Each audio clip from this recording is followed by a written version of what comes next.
Welcome back to Tech Gitter Official. In today's video, we will learn how to repair D3DX9_43.dll missing error in Windows. So let's begin. First, open Google Chrome or any web browser you use. In the search bar, type download D3DX9_43DLL files and press enter. Now, click on the first website that appears. Make sure it's a trusted one like dll-files.com or Microsoft's official site. Once you're on the website, scroll down a little and you'll see different versions of the file listed under architecture. Here you need to check whether your system is 32-bit or 64-bit.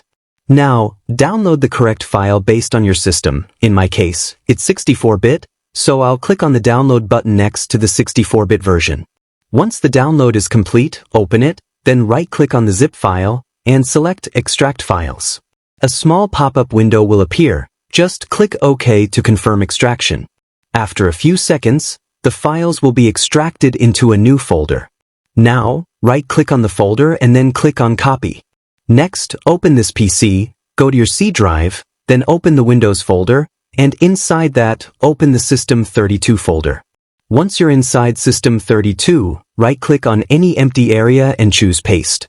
This will copy the D3DX9_43.dll files into your system folder.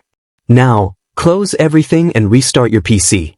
After the restart, try opening the same app or game again. This time, the missing D3DX9_43.dll error should be completely fixed. And that's it.